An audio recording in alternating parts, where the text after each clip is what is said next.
time ago during Christmas season, I was on my way to my friend Sarah's apartment. We were planning on just watching movies and hanging out like we had done many times before. The only difference about this night is that we were supposed to exchange Christmas presents. Now, Sarah and I had been pretty much best friends for close to a year, but for serendipitous reasons, over the last couple months prior to this night, we had spent a lot more time together and got to know each other a lot more. And me being me, I fell in love with her.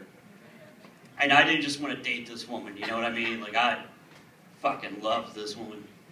But I was afraid to say anything because I'd been knee-deep in the friend zone for almost a year. And that's a steep hole to climb out of, let's be honest. And plus, I didn't want to fuck up what we already had, so I was afraid to say anything. I was afraid to instigate the conversation. But after a while, time goes on, I tried to appreciate it for what it was, but I realized not knowing for sure, the uncertainty probably hurt more than the rejection would. And once I reached that tipping point, I realized I had to goose this conversation to happening. So my plan was, I'm going to get her this amazing fucking Christmas present. And I don't have time to explain what it was or its impact, but this was the kind of present that I had to call in old favors and do a lot of tech work off the books to get this fucking thing. There is no way she's going to see this present and not know my intentions. She's either going to look at it and be like, okay, let's talk about this, let's try this out. Or, hey, dickbag, get out of my apartment. But at least that would have been definitive. At least I would know right then and there, like, okay, well, I was wrong. Give me my present back.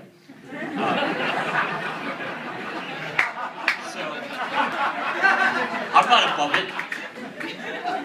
So, the time comes, I get there, I give her a present, and she flips the fuck out. She's jumping up and down, she's screaming, she's holding, oh my god, I can't believe you got me this fucking thing. This is my present, this is what you got me? I have never seen a fully grown adult act this way about a Christmas present. Regardless of everything else, it was touching as hell. And after she calmed down and we're setting it up and she's got it in front of her and I'm standing about 6 inches away from her and we just go quiet, the both of us. No words said. And she looks at me and she tilts her head to the side, that way that women do when they're saying like, I can't believe you did this. And we have about 20, shut the fuck up. We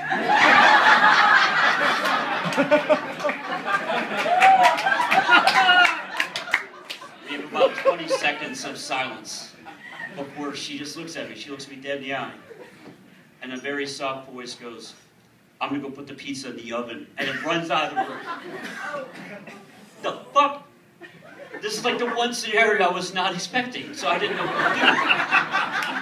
And I was hoping maybe that was like a euphemism I'm not aware of. Like, let's go in the other room and put the pizza in the oven, you know what I mean?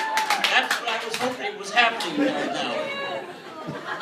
After about 20, 30 seconds, I realized, no, she actually meant she's fucking putting the pizza in the oven. So I realized, screw it, I'm already here, I might as well just enjoy the evening for what it is. I'll go in there, I'll hang out, I'll watch movies, and I'll get high in the name of love. At this point in the story, I should probably tell you that at this point in my life, I had never been high before. I had tried smoking a couple of times, but nothing ever worked for me, which I've since found out is not that uncommon. So she made me cookies. I had one, I was fine for about half an hour.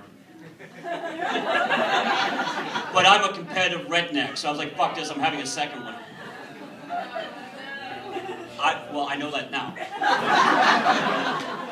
The way she tells the story, I had a minor freak out, then I laughed for an hour and a half straight, and then I threw up. Which apparently has happened 5 times in the history of pot, that someone has just thrown up because of it. So the conversation didn't happen that night. I crashed on her couch, went to work the next day. Then I remembered we're both going to a Christmas party that night, the next night. So I was like, okay, I know I threw up in her apartment. Not the best start. But to me, this woman was worth the embarrassment and the effort and the lack of dignity to at least try. So we go to the Christmas party, but it winds up being like this small party. It was like only a half dozen people. So there was never a moment where it was just me and her, and I could talk about it. So again, I was like, fuck it, I'm just going to enjoy the Christmas party for what it is. she mixes me a drink of brandy and hot chocolate. Seriously? Okay, so the next day I wound up in the ER.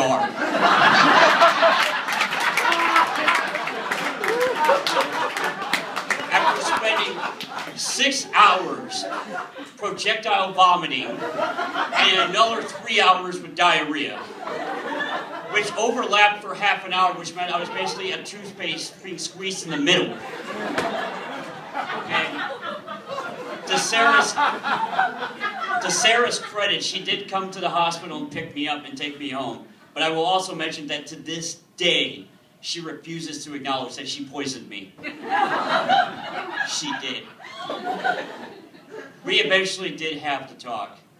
Now, this was a long time ago, and about $650 in medical bills ago. We had to talk. And I will explain to you what the ending of that talk was by explaining that I learned 2 lessons from this ordeal. Lesson number 1, I need to chew my food more. Trust me, you learn that one the hard way when it's rocketing out of you 6 or 7 times in one night. Lesson number 2, despite what movies and TV shows and well-intentioned friends will tell you, sometimes there is no amount of effort or sacrifice that will overcome someone just not loving you back.